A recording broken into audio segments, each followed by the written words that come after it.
南无本师释迦牟尼佛。南无本师释迦牟尼佛。南无本师释迦牟尼佛。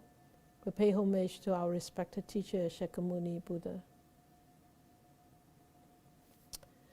Good. All right, then, so we are looking at page 32 today. It's a beautiful picture. Nice, I like this picture. Pretty, so pretty. It looks like it's like fake picture. It's like plastic flowers. But I tell you, those are real flowers.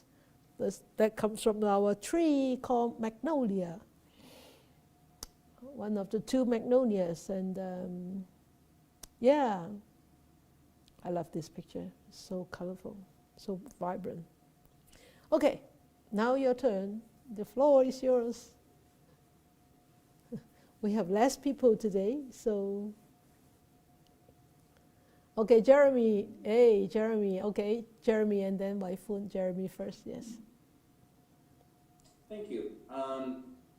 Just a real brief, when I look at it, I see all the blossoms opening up to the light, to the sky. And just the perspective and the look, that's what fills me. It actually makes me quite joyful just looking at this picture.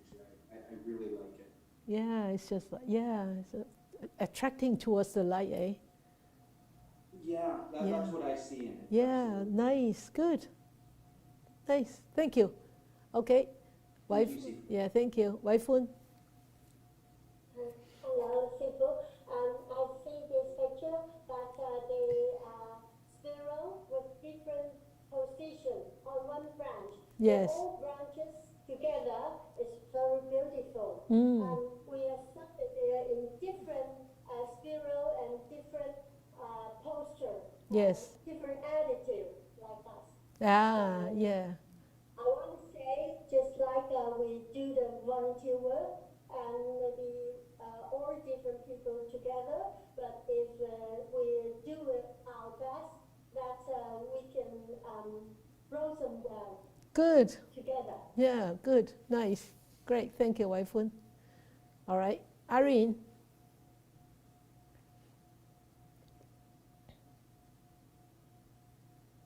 Can't hear you. Is your mic on? Try that again. Unmute yourself. You unmute yourself. There you go. Oh, once you unmute, your mic is gone. So strange. She's unmuted, but there's something not working. Yeah, that happened last week too. She's gone to get her headphone, I think. All right. We'll take your time. Anybody else? Have your hand up. Laurie and then Versha. Laurie first, please. Thank you, Sifu. Hi, everybody. I love this picture too. I love all the pictures. When I look at this one, I see the blue sky behind, and I see how vast it is, and I see the beautiful, almost confusion of the blossoms, like Jeremy said, sort of reaching for the sky. But what I see the most, what I see first, it's the blue sky. Is the vast of the sky. Yeah. It's actually a very pretty sky. In the spring, when the magnolia blooms, when they bloom, look at the sky from the bottom, below, and you see that blue sky almost every spring. But would the picture come out to be the same? Of course it won't. But you will definitely see such blue sky when magnolia bloom. Yeah. Okay, Versha. Good evening, Sifu. More evening. Two things for me. The first thing is that I feel drawn into the picture. So it's almost as if we are a flower joined in with that. So I feel like my perspective is the same as the flowers. And I love that quality of feeling like I'm a part of it. Yeah.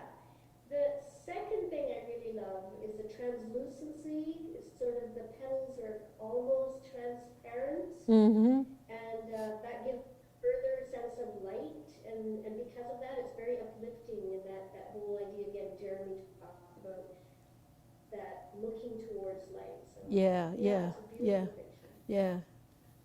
Good. Yeah, very nice. Yeah. Good. Good sharing. Wonderful. Great. Okay, Irene, try your best again. Okay, can you hear me? Hey, very good. Okay, always when I'm looking at the pictures, I'll reflect our perceptions and always fall into the trap dualistic. The dualistic view, Oh, dualistic review. Okay. like dislike, pleasant and pleasant. Mm. So even though the picture is just, it looks not complicated and it's just a flower in the sky, but if you look at passage, it's very deep. It's very a lot of stuff. Yeah. So, and I think, oh, sorry, something's wrong with my camera. So it just, yeah, it's like go back to the dualistic view, you know, when I related to the Dharma, and I always remind myself of looking at the pictures. Good. Good. Great. Thank you. Nice. Okay. Mali, I like all these hands up there. It's so nice. Thank you, Sifu. So this picture with the blue skies, like everybody mentioned, and the magnolias tells me it's early spring or mid-spring. Early spring, yeah. Very early spring. It's a sign of Very early, yeah. spring coming. So like it's one of my favorite flowers. It's amazing fragrance and bicolor. You know, it's just always very attractive flower. Yeah. And the picture also, I think. So you got a really, great floral display here with these flowers are of different sizes. Some blooming fully, and some are mature and in full bloom, and some are small, some are big. Yeah. So if you look at it in a different perspective, it's like a family. Yes. With different people, different sizes, different different maturity.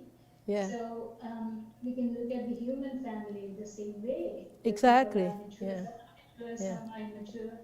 So we have to treat them with respect. Yeah, yeah. That's how I feel about this picture, too. I share your perspective too. Yeah, yeah. And then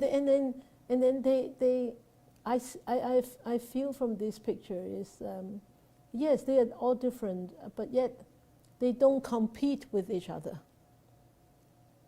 Yeah, they don't compete with each other. Actually, I feel that they are actually supporting each other to bloom better and to be more beautiful. But yet in the deeper part of this flower, I don't think they ever want to compete. They ever know to compete. No, right, yeah. That's how I feel about this picture. Titania, there you go. Thank you, Sifu. Thank you. Actually, you've revealed what my feelings. Actually, I see unity, harmony as the first flower. Yeah. When I look, I see something different actually. Though they are the same type of flower, same brand, still they have individuality and character. Of course, yes. And when we live in harmony, we don't compete with each other, as you said. Yeah. We have to accommodate.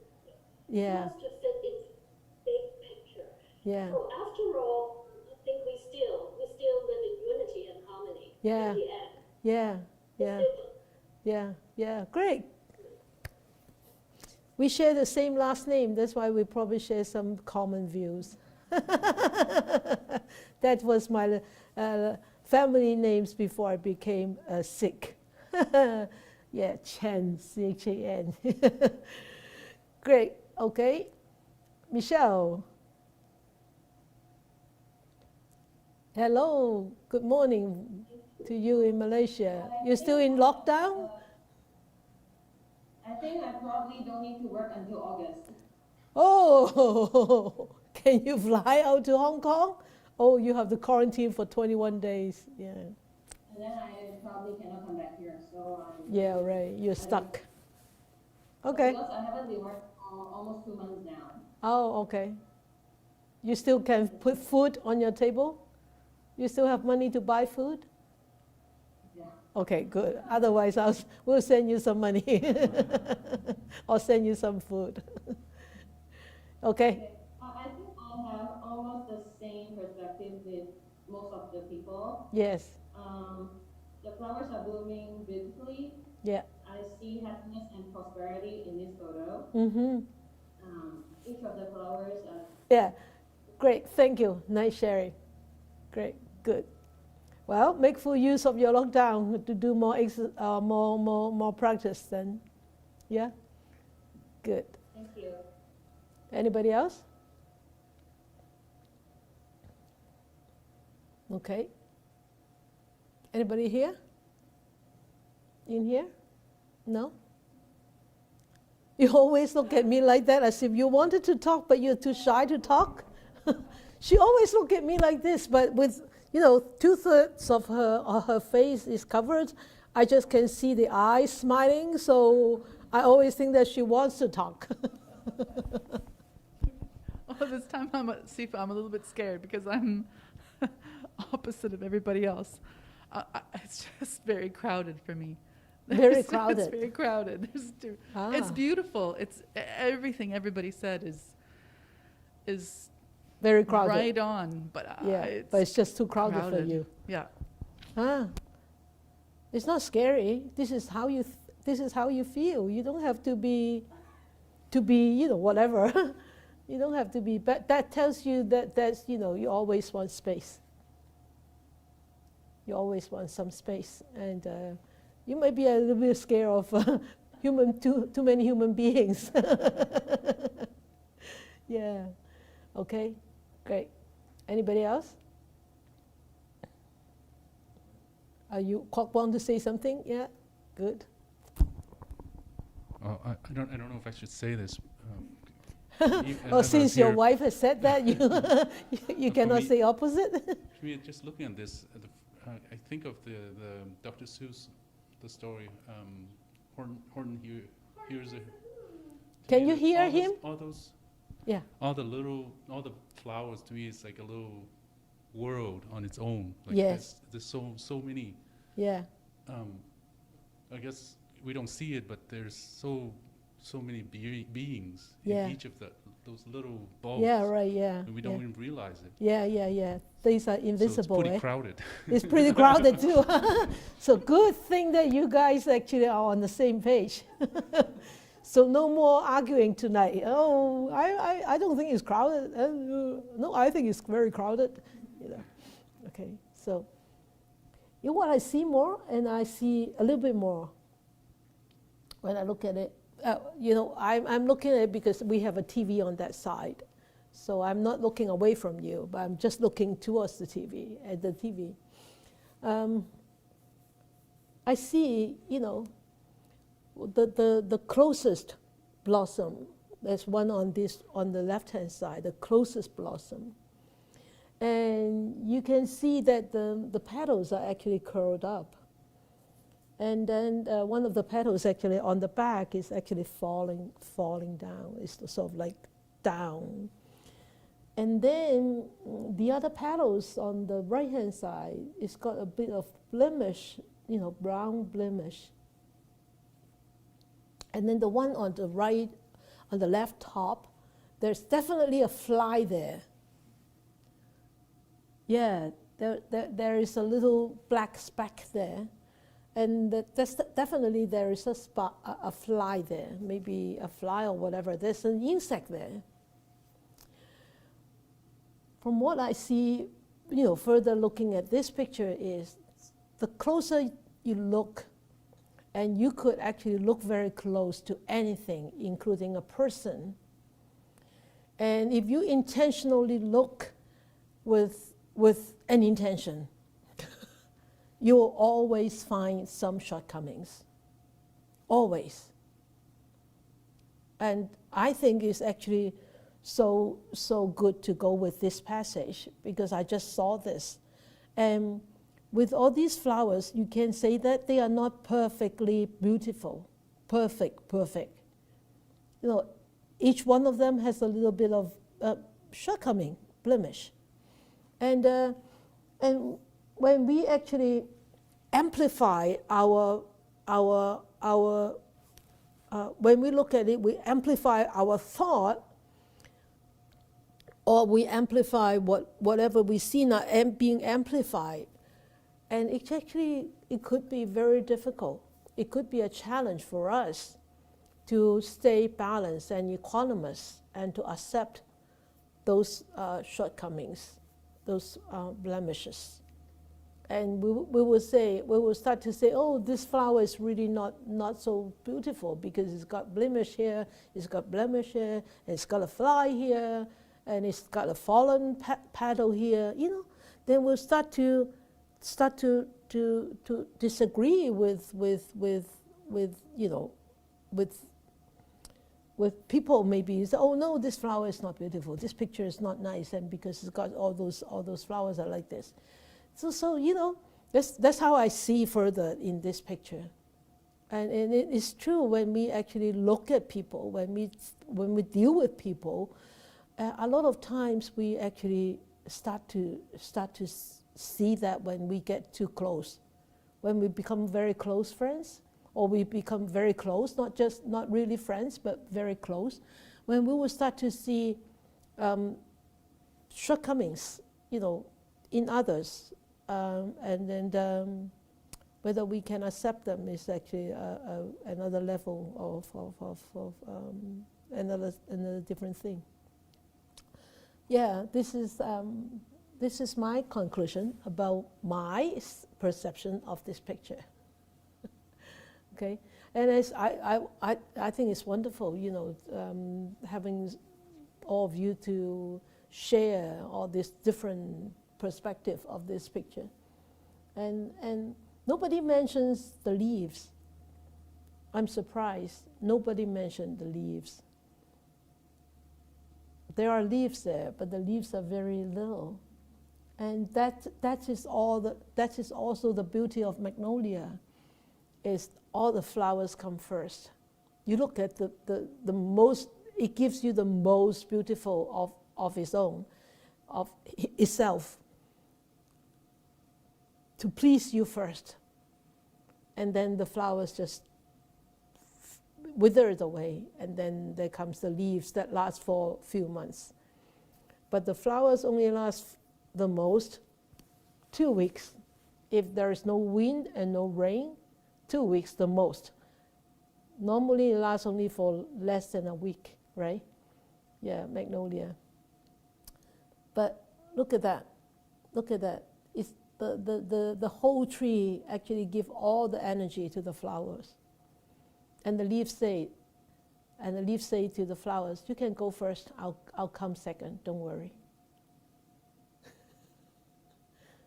And I remember this story.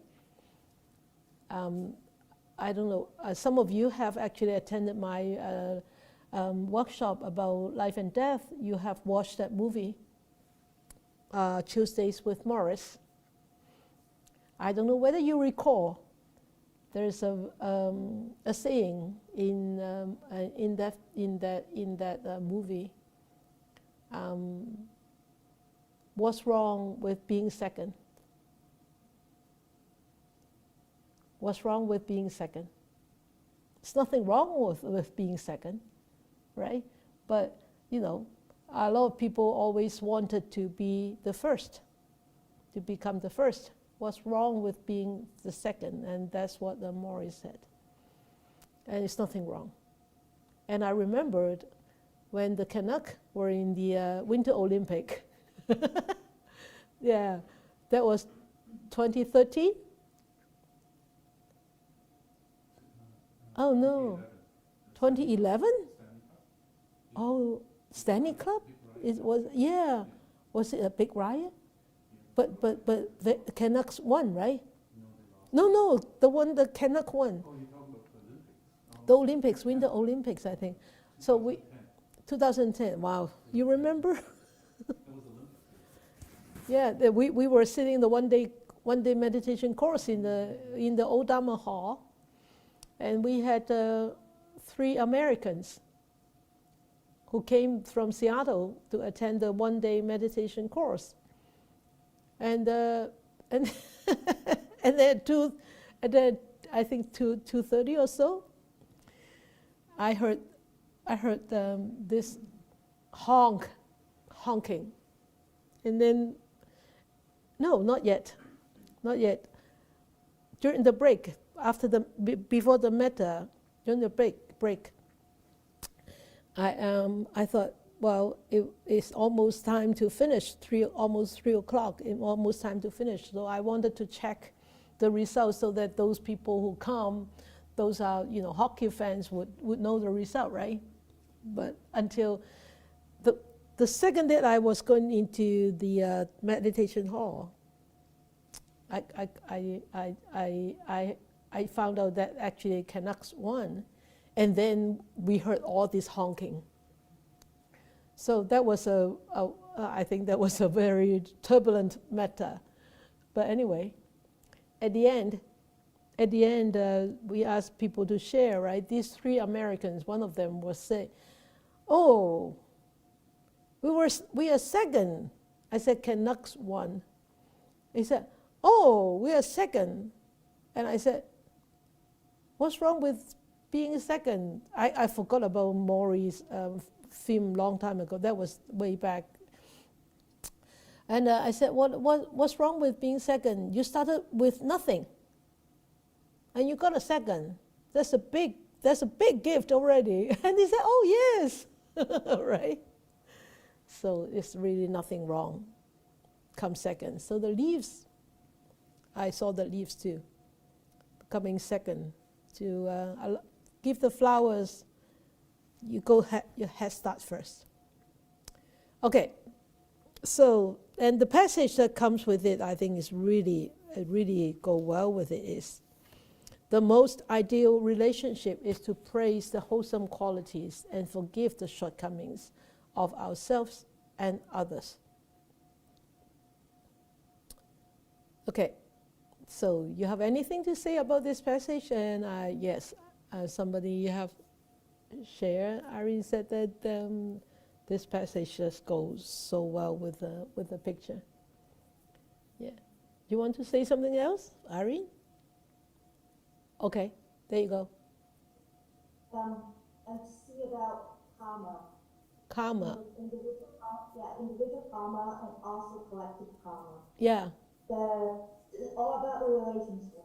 That's how we encounter each other. Yes. Because I connected with Sik and I also connected with a group, the classmates here. Yes. Learning Dharma.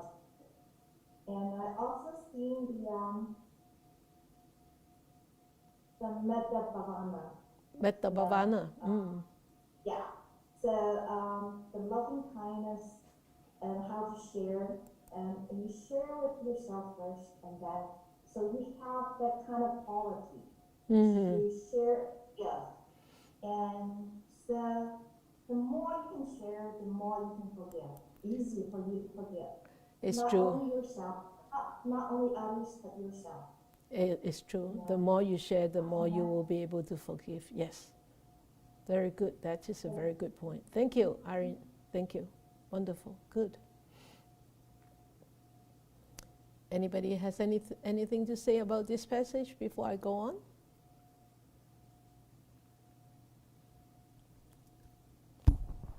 I think for this, it's kind of for me personally anyway. I think I tend to do the reverse. You tend to accentuate the shortcomings of somebody else or yours, and then you kind of ignore the other, like the wholesome qualities of you others. kind of minimize that. Yeah. So have you improved then? Yes. Oh, okay. Eva said yes. Good. You see, once you started to see that you actually have changed, you feel much at ease, at peace, right? Much like less tense, right? Yeah, I remember you in the beginning. You were very, very tense. Now you're way much relaxed. Yeah, good, great. All right, great. So anybody else have anything to share about this passage before I go on? Oh, it's already 7:30. Never mind. Okay, Jeremy. I Oops, just sorry. wanted to Yeah. quickly say, No, go ahead. I just really quick was when Kwok said what he had said there, it made me look at the whole thing a lot differently, and the same as when you spoke afterwards, Sifu, and in my own relationships, how different they really are, and how relaxed, how at ease you can be when you simply forgive those shortcomings and you don't accentuate them. Yes. And you think of their wholesomeness, and all of a sudden that's what you feel when you're around them. Yeah. And I'd like to thank both Kwok and you, because it really made me think on it a little differently again. So Good. thank you. Thank you. Great. Nice. That's what I like about Tuesday evening. It's so interactive, and we all benefit from each other's perspective. Good. Anybody else? Don't be shy. All right. Okay. No problem. Okay. All right, then it's my turn. Once it's my turn, you have no choice. Once I start, you have no choice. You better catch up. All right? 1, 2, 3, go. Me. My turn. Okay, it says the most ideal relationship is to praise the wholesome qualities and forgive the shortcomings of ourselves and others. And as the Buddha said, as the Buddha has always said, and he said, all beings are equal. All beings are equal. Equal in the sense that all beings, because they have the Buddha nature in them, and that's what it is, equal. Okay, so when we notice that, when we remember this, all beings, including Goldie, including your Shalom, including your cat, including the woodpecker, including. Are you sure? Oh yes, oh yes. I mean, what can I do, right? And including all beings, whether visible, invisible, they should be treated fairly and equally. And from what we have talked in the past 2 weeks about who is the real enemy, we should know by now who is the real enemy, right? It's really not that. It's really not the person per se. It's really their karmic behavior, right? It's the karmic behavior that makes them to behave in such a way that irritates us, that upsets us, that worries us, and angers us, and all that, you know. So we should be really constantly remind ourselves the real nature of all beings, basic nature, the basic nature of all beings are kind and wise. So in the Chinese Confucius saying, it said, 人之初性本善. So it says the beginning of human beings, the beginning of beings, their nature is kind. It's always kind, always wholesome and kind. So, and here I'm not going to talk about wholesomeness and kindness, but I'm talking about I'm going to talk about praising. And praise is actually It's a very difficult thing to do. It's really not a very easy thing to do. When you want to when you want to praise, you need to rejoice first, right? So when you want to rejoice, you need to forgive first. If you don't forgive, you will never be able to rejoice in others' behaviors, in others' performance. And when you cannot rejoice, you will never be able to praise. So you know, it's also like a network that is very, very much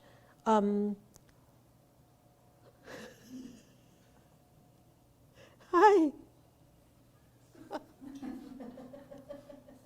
Network, you see? Praising. You're a good girl. Yes. Okay, go on. It's Dharma talk. Okay, go on. So, yes, I praise you. You're a good girl.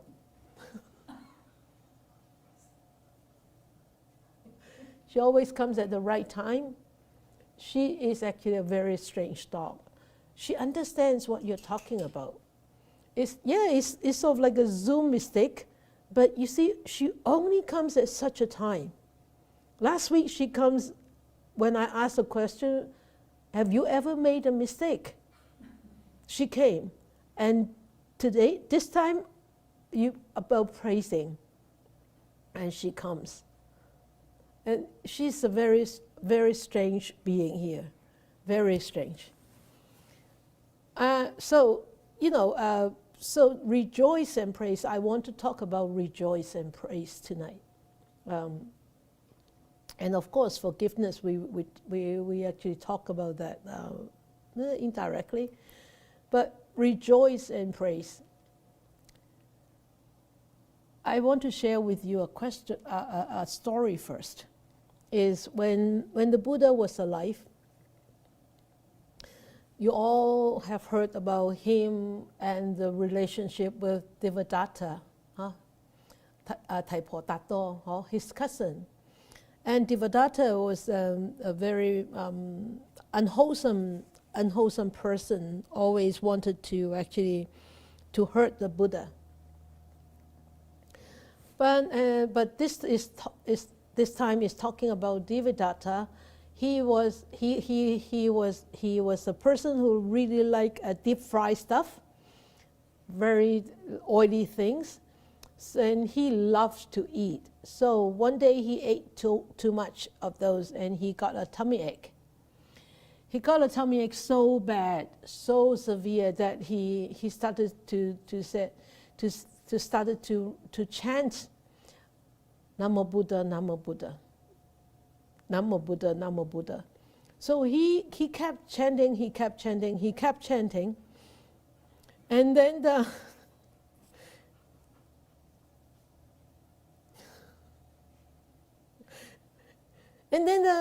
the Buddha was in deep samadhi, and the Buddha actually knew that.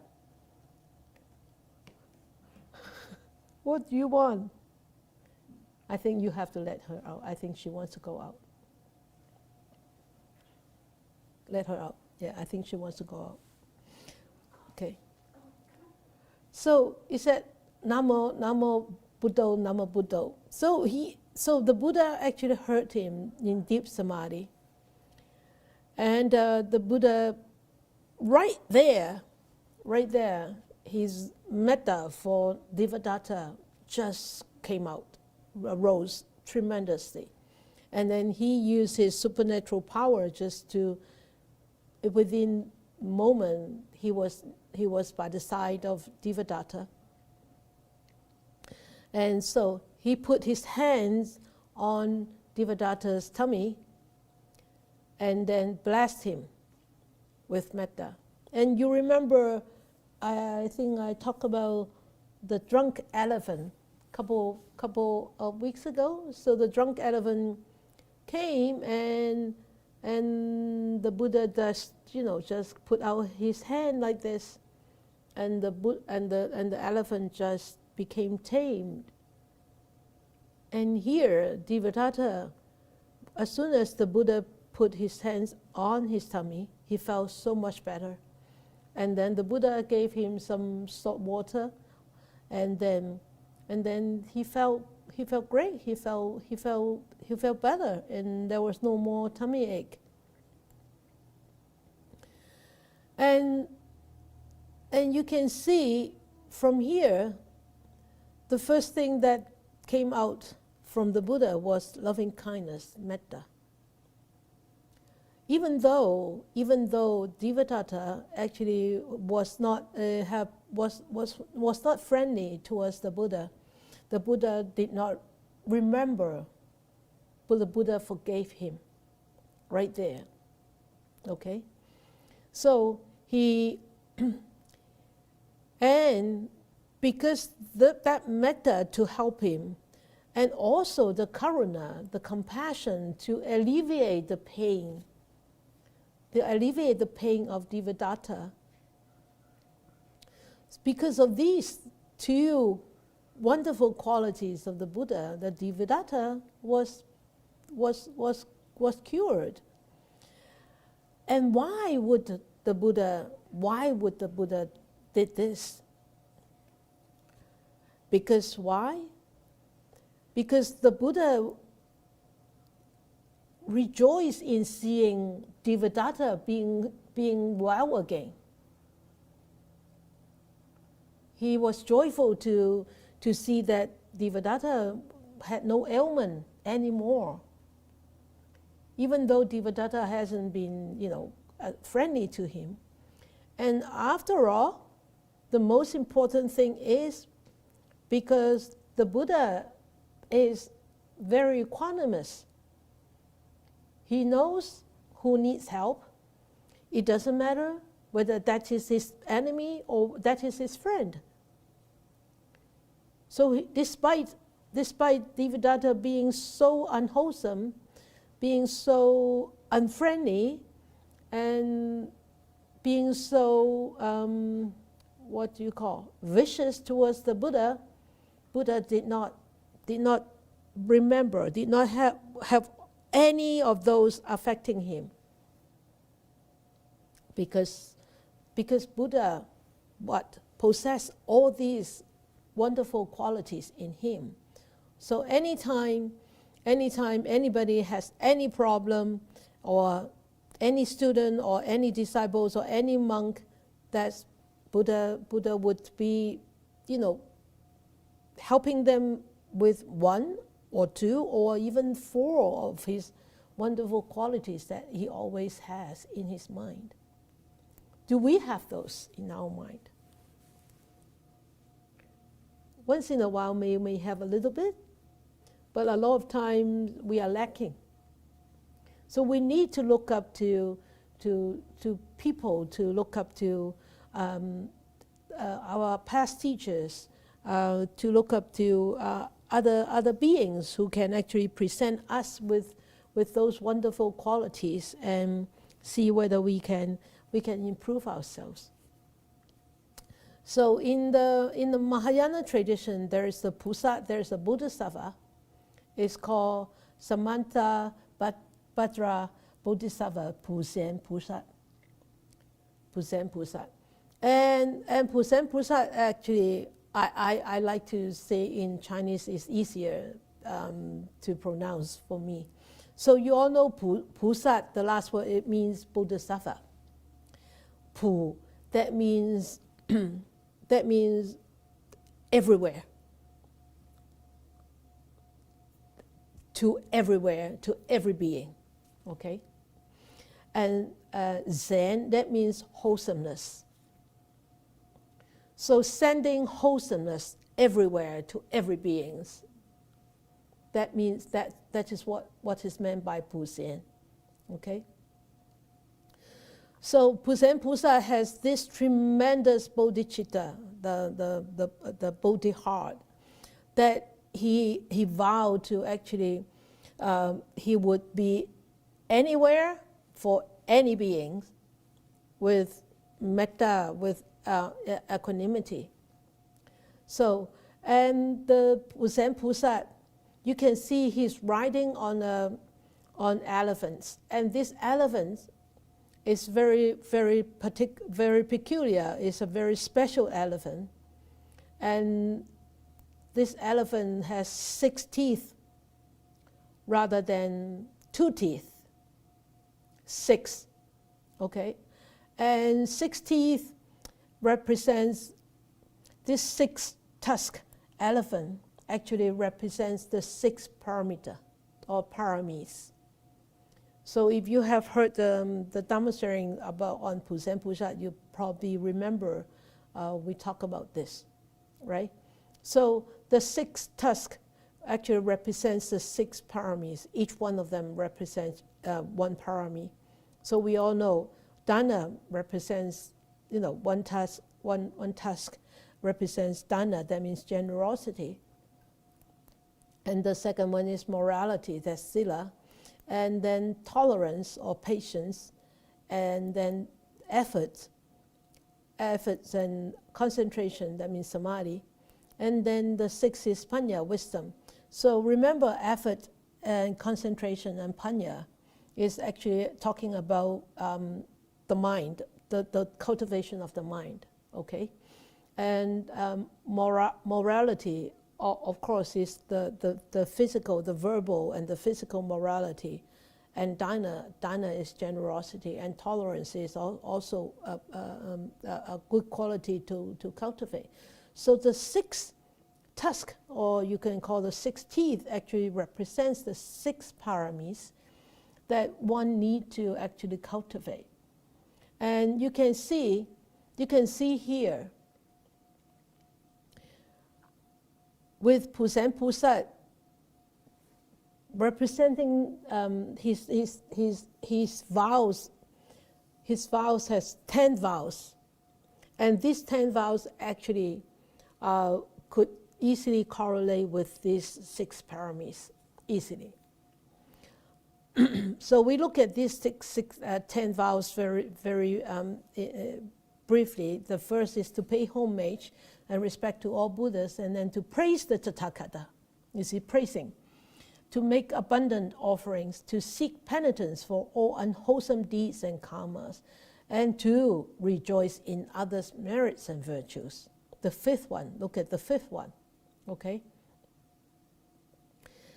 And then this one is actually what we are going to talk about tonight, is to rejoice, right? But just give you a brief introduction about the 10 great vows of Zen Pusat.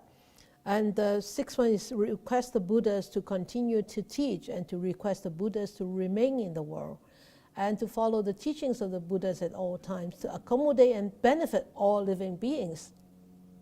So accommodate and benefit all living beings actually also entails forgiveness, also entails rejoice and praising, right? And to transfer all merits and virtues to benefit all beings, here is also entails praising and forgiveness. If you don't forgive, you won't be able to share. Transfer them in sharing, right?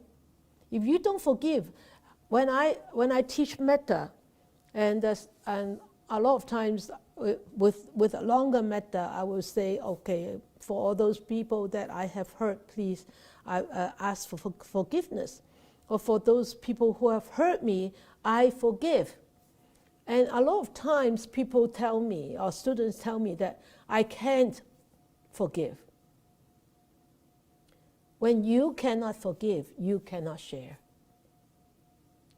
You cannot share the metta with that particular person. You might be able to share the metta with other people, but you cannot share that metta with that person. And when you cannot share that metta with that person, that grudge is always will be there.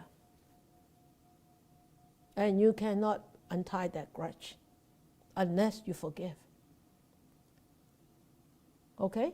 So it's a very complex relationship with all these qualities. And they actually support each other, and they benefit each other. Okay? So when we say we rejoice and praise in other merits and virtues, rejoice, that means we actually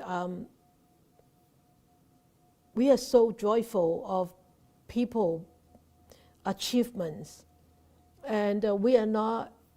When we can rejoice in people achievement, that means that we are not jealous of their achievement, right? If you are jealous, you cannot rejoice. You will only get more jealous. So, and then when praise, what is praising? Praising, that means, wow, you're so great. You will only be able to praise when you actually start to see the strengths or the achievements of those others, and you are willing to rejoice, and you rejoice, and then you will be able to praise. So this rejoice and praise is really not saying that, oh wow, you're great, you've done a wonderful job, and blah blah blah blah blah. It's just to please him or please her, or just to make sure that they befriend with you, or make sure that when it's time to pick people to be promoted, you'll be picked because you say good things to your boss. But that is not a true rejoice and praise. For us, being so-called a student of the Buddha, we know that the rejoice and praise has to come from this mind, a true mind of rejoicing, a true mind of being happy when people are succeeding, or people have their strength, and you feel happy for them because they are doing such a good work. And when you start to rejoice and you start to praise, it's actually a very, very optimistic attitude. It is a very proactive attitude also. And at that time, when you start to rejoice and praise others, you start to feel there's some kind of happy energy in you. You feel you are energized. And as you look at that picture, such a beautiful picture, you're being energized by that beauty of that picture. You're being lifted up. And even a picture is like, it's not like a human being. It can lift you up. Why not a human being? Why not a human being? Because why? Because we always look at others with close-up lens. Close-up lens. And we see all these blemishes. We see all these shortcomings. And we are overpowered by those shortcomings. And we are over those shortcomings overshadows all their strengths and all the good deeds. And so see if we can start to rejoice and praise others' merits and virtues. If we don't, we will, I tell you, if we don't, we will start to lose friends. And also, we will start to actually start to create more situations that we can show ourselves. I have this strength. Didn't you see it? And if people don't see it, you get so angry, and then you make more opportunity to try to show that.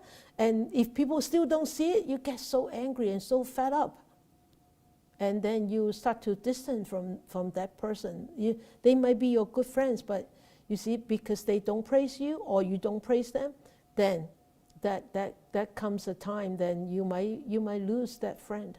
And actually it happens also with siblings, also happens in the family. If you don't praise your children, if you don't praise your siblings, and they never think that you treasure them, you cherish them.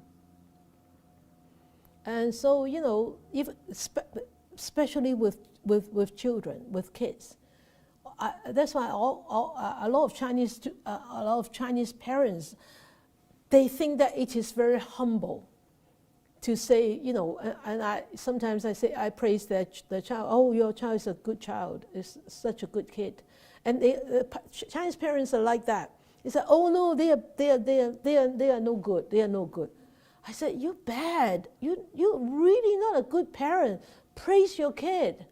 Otherwise, your kid will never want to behave, because they behave well and you don't praise them. You say, oh no, they're okay. They're so. They're okay. No, praise them. I said, always praise them. If you start to praise them, they'll think that my mom, my parents cherish me. I am a treasure to my parents, and you know, then they will behave differently. Really behave differently. But of course, you have to start doing it when they are little. When they are in the teenagers, it's very difficult. It's very difficult to change their perspective about you, really. Right, parents? Yeah, okay. So, rejoice and praise in others' merits and virtues. And don't make it so hard for yourself. Don't make it so hard for yourself. Because every one of us has shortcomings. And that is very normal, because we are not saints and sages. And if we are always looking at people's shortcomings, we are always looking at those blemishes of those flowers, how can we enjoy those flowers? The world has so many people, and then we are going to give ourselves a hard time if we are constantly, you know, blowing up those images all the time in front of us. And also, we also have a lot of shortcomings.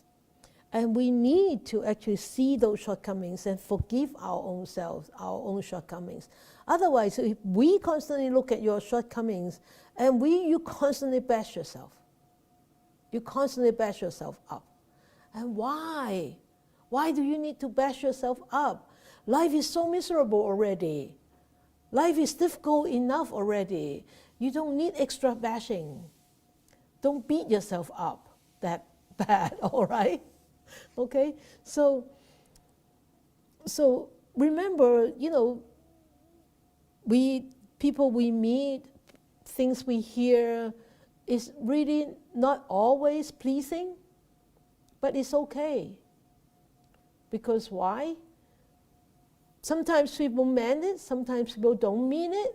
Whether they mean it or whether they don't mean it, it really doesn't matter. What matters is how you deal with it yourself, how you look at it, how you receive it, and how you deal with it afterwards. And that's when meditation comes into play, mindfulness comes into play. So if you don't, you know, try to actually bridge that gap and dissolve that grudge, and that grudge is going to be there all the time. And I can guarantee you, unhappiness follows you like your shadow, never departing shadow. Right? So think about that. Don't make life too difficult for yourself. And how does it cost anything to praise?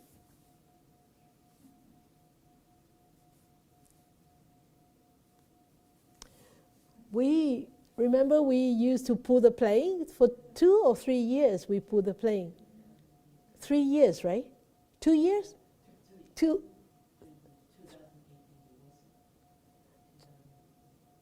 2 3 years ago, 2 times. Yeah, 3 years, yeah, 2 times, yeah. We pulled the plane twice, and we were the winner twice, right? We were the top twice. Yeah, fundraising, yeah. So, does it cost to praise? It doesn't cost anything to praise. I put this picture out is because I think it was a wonderful event. We were not aiming to be the top fundraiser, but we actually applauded the doctors. One of them at Orbis, the eye doctors, and one of them actually, he treated me, he treated you, Dr. Holland, he treated you, he treated a few of us, and he's a wonderful doctor. He's such a kind-hearted doctor, and he always served with Orbis. That's why when we wanted to praise him, that's why we went to pull the plane. That's why we actually did the fundraising, because we wanted to praise his kindness. And it doesn't cost us anything. It's just a few dollars out of our pocket, that's all. But they help so many people in underdeveloped world. And it gives the doctors a chance to go overseas to serve those underprivileged people and to bring eyesight back to many of them.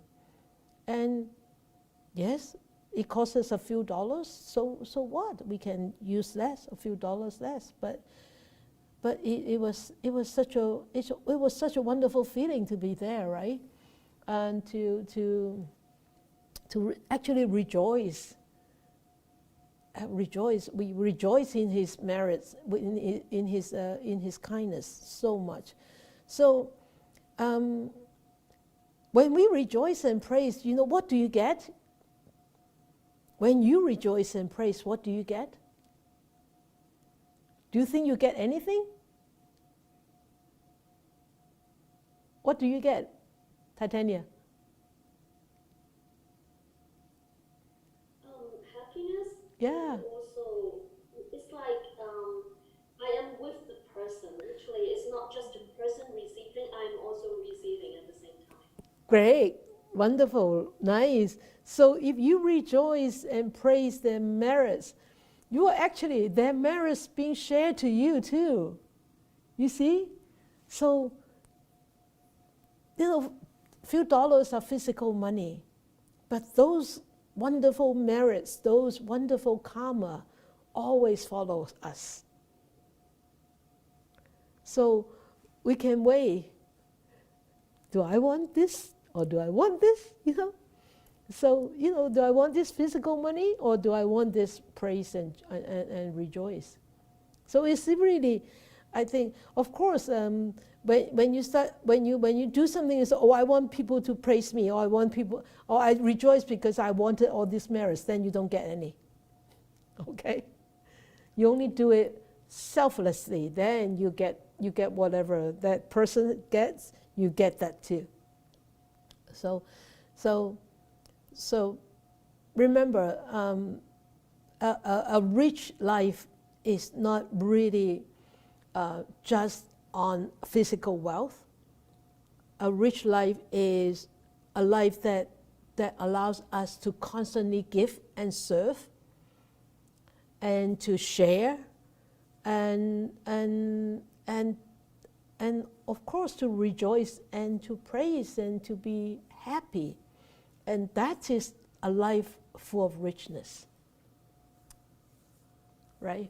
And that is really a wealthy life and a different kind of wealth. And people ask me when in the beginning, after I became ordained, and I went to China, and then I took a taxi, I remember, and the taxi driver asked me, how much you make a month? How much money you make a month? I said, I don't make any money. I don't have a salary. He said, you don't have a salary? I said, no, I don't have a salary. But you are taking a taxi. I said, yeah, I'm taking a taxi because, people offer the pocket money for us. And and my clothes and everything are being looked after by the temple, by the monastery. And he said, wow, then you're better off than me. I said, I'm better off than you, not in that sense, but I'm better off than you in another sense. I have a lot of invisible money, invisible wealth. And he looks puzzled. He said, invisible wealth?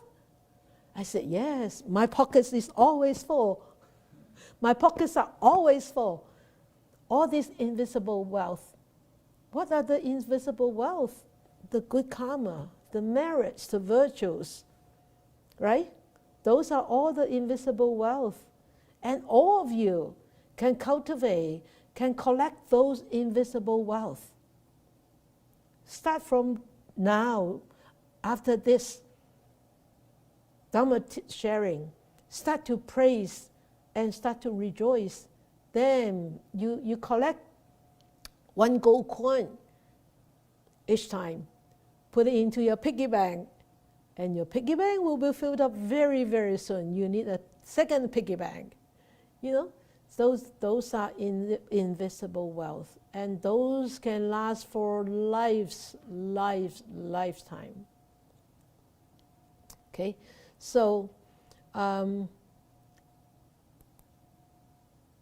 here it says, thought after thought, uninterrupted mindfulness, 念念相續無有間斷 rejoice and praise, 隨喜讚歎 sentient beings in all 10 directions, 十方法界一切眾生.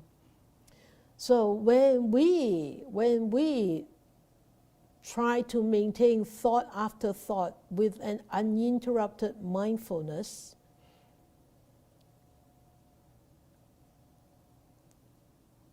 and we rejoice and praise all the sentient beings in all 10 directions, not just praising and rejoicing in seeing a beautiful statue or in praising other people chanting so well, but all sentient beings.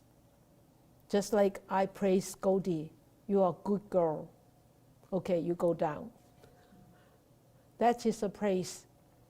She's a good girl, then she's a good girl. She's a bad girl, then I tell her that she's a bad girl. That's not praising.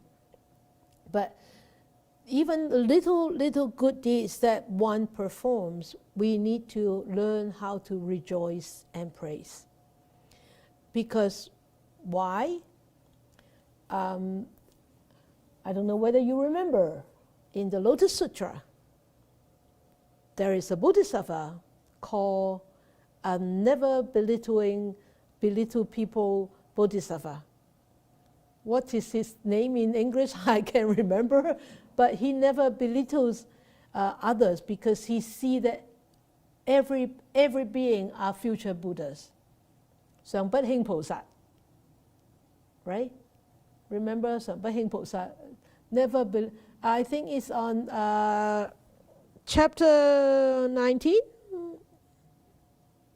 or 17, can't remember.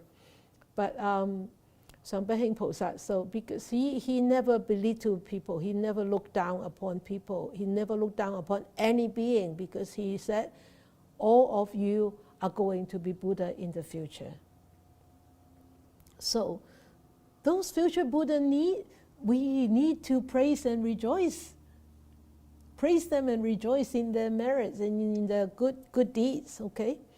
So all beings, remember, don't judge. So is there any merits in rejoicing and praising? Of course there are. As just now I said, you share their merits. You share you share whatever they have. And of course, when we rejoice and praise with a really wholesome heart, with a pure mind, and it will help us to overcome our unwholesome deed. Jealousy. It will help us to overcome jealousy. and it will allow these wholesome seeds to arise. Right? So this rejoicing and praising is really a wonderful attitude, and also a wonderful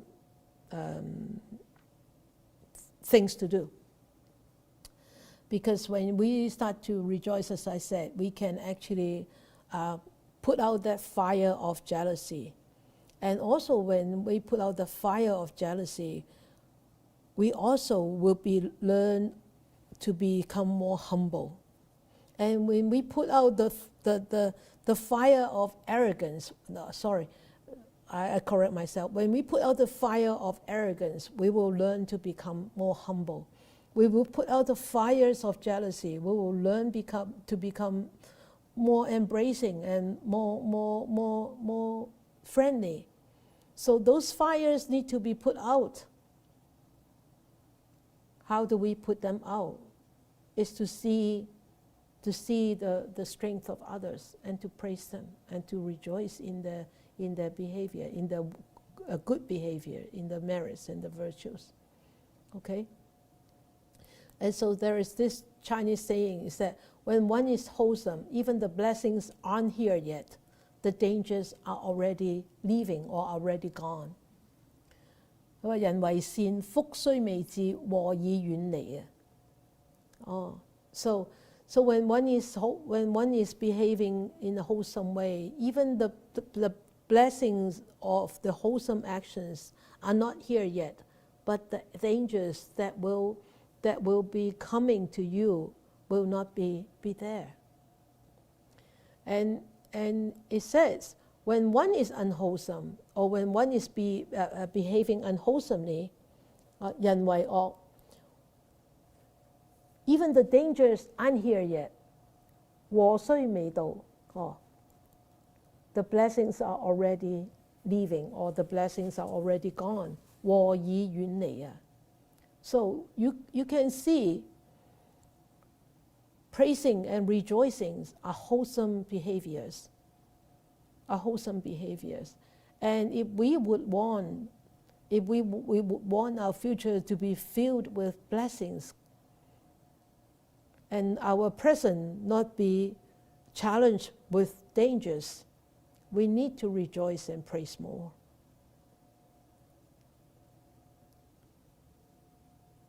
Right? So do not because of others' mistakes or others' behavior to create your own sufferings, to bring on more unhappiness for yourself is not worthwhile. It's not worthwhile. And as we said before, everybody basically in the basic, they are kind. They are wise. So let go of them and let go of yourself also.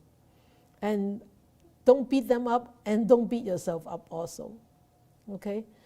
Because to be so unhappy is really wasting our own time. It's wasting our life away. And if you don't forgive others, that mind is always constantly filled with negativity, and it's so unwise, and it's not worth it. It's really not worth it.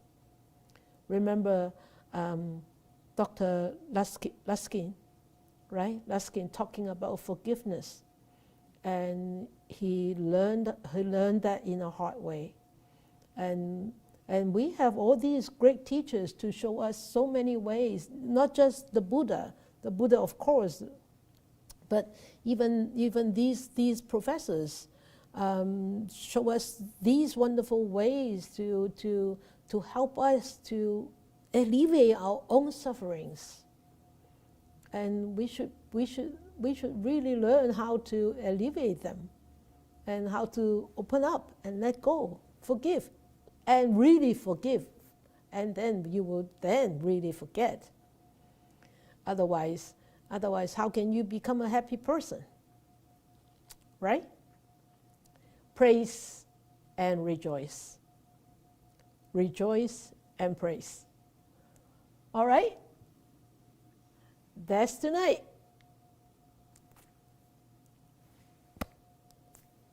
Good. Do you have anything to share?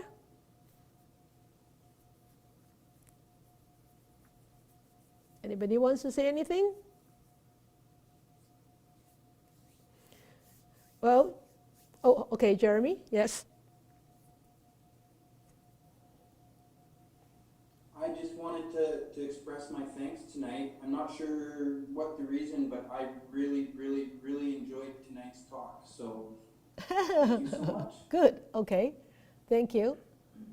Anybody else? You see, the passage is very difficult to really talk about the complete passage. So for me to talk about this book, this book, I pick certain things to really focus on the talk. So to focus to talk about. So maybe next time when we go over this book again, it may be completely different talk. I don't know, but I just want you to know this is how I actually organize my talks. Yes, please, of course. Thank you, Sifu. This makes me think about the other side of the equation, is the person being praised or the person being forgiven, and I think that's a whole other evening. Of course, but it's the other part of it that's, I think, equally as difficult. Equally difficult. That person receiving end. Yes. Mm-hmm. Difficult in what sense? I think we're trained to slough off praise, I think, a lot of us. So it's difficult to receive it graciously, and it's difficult to receive it in a way that is balanced, so that you're not, you're neither not blowing up your elated, head. right? Yeah, so there's a balance to it, and receiving, even receiving forgiveness. Those are difficult conversations. Yeah, it is. That's why mindfulness is such a wonderful tool, right? Mindfulness is such a wonderful tool, because if you are able to maintain a stream of mindfulness, even though you are hearing people praising you, and you constantly try to remind yourself, these are just words, and these are just sounds, and then you don't fall into the trap by so easily. But that shouldn't stop us praising and rejoicing, though. That really shouldn't stop us. If we are doing it wholeheartedly, really, we shouldn't stop. We shouldn't stop that.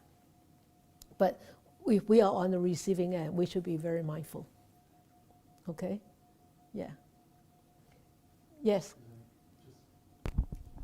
Just to further add on to what Eva's saying, is that sometimes when you're being praised, sometimes you think that the other person actually has some kind of intention. Yeah, so that's the other thing, is like, are they being honest? Are they really thinking that they're really, like, it's your problem? Yeah. Your mind starts going, just turning it. Yeah, right.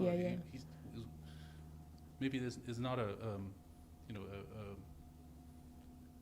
like he's not really praising you for he wants something. Right. That's why I said mindfulness is very important, because when you're being mindful, when you hear people praising you, mindfulness is not to judge whether they are being honest or whether they want something from you, or whether, they have an agenda themselves, So that mindfulness has to come into place on the receiving end very much. Very much. Good. May these blessings extend to all, that we with all the other living beings together will attain the Buddha way. May we wish more and more people will encounter the words of the Buddha, study them, understand them, practice them, and help themselves to liberate from their own defilements, afflictions, entanglements, and be truly and ultimately free and happy and peaceful. May you all have a good week.